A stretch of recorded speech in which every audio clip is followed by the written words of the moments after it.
Live Q&A, 3 questions come in today. Okay, first question. I mean, it's a bit of a loaded question, but first question, is now the time to buy? That answer is it depends. It depends on your situation. It depends if you're looking to buy or not buy. What I will say is that if you're waiting for the market to bottom out from where things were at the peak of last year, that has possibly already happened. I mean, we've definitely seen activity pick up in the last little while, and while we are in the spring market, prices have definitely advanced significantly where, well, I wouldn't say significantly, but prices have definitely caught up and surpassed where they were in the second half of last year. The numbers that came out in March showed that prices were up over June's numbers, and April is also off to a much better start than where things were in March. So as we're bridging the gap to getting more and more property selling for new prices now, it's definitely setting that bar where things are. Long story, but yeah, I mean, prices continue to rise. And the question is it time to buy? The time is always when it's right for you. But that question is not so simple in the fact of if you're waiting for rates to drop, if they do drop more, I know we've been kind of settling into where we're at, but if rates drop more buyers will also come to the market, which makes a more competitive environment, which also drives prices. If rates stay where they are, well, we are seeing double-digit multiple offers across the city right now on various property types in different areas, depending on how good the property looks.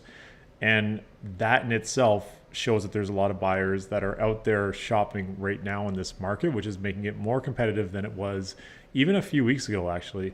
And the third thing is, are you ready to buy? Is that something that you want to do? And do you have a reason that you want to wait longer or not wait longer? That's totally up to you.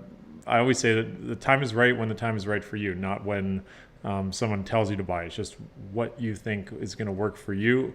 If you're looking in the city of Toronto, things have been very active lately. And next question is, are we seeing offer dates come back?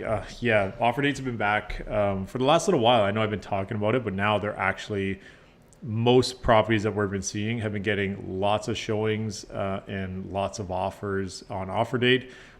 This week, personally, I've seen 21, I've seen 14. One of my listings had 16 offers. It's been a very busy spring market. And also too, I feel like a lot of people that were on the sidelines have now come out.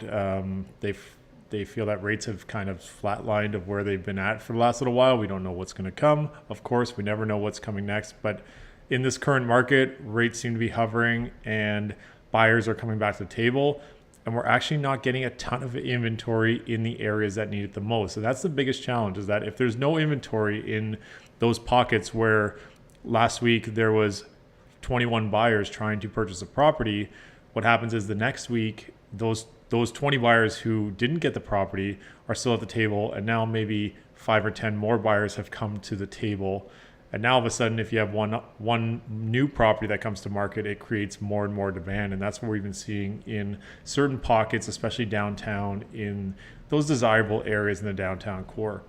Third question, what do I think is going to happen as we continue through the spring market? Yeah, I think we're going to see much of the same. I feel like in the current spring market, it's been active from a buyer standpoint. If you're a listing agent or if you're selling properties right now, I'm finding properties are moving much quicker than they were even a couple months ago. If you have a product that you maybe tried to sell last year and didn't get the price that you were looking for, it might not be a bad idea to get that thing back on the market sooner than later, because the demand is there. It's showing that it's there in the offer dates.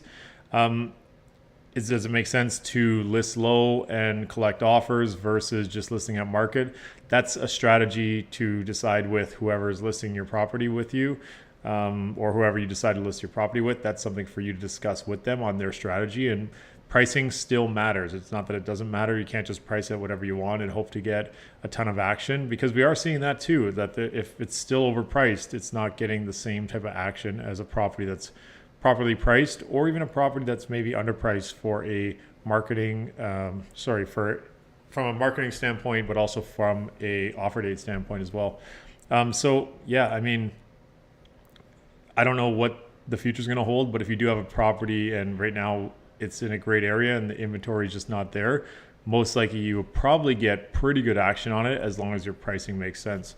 Those are 3 questions. Any other questions, definitely send them my way. And yeah, happy to answer any of them. Next week, we'll do live Q&A again. Have a great week.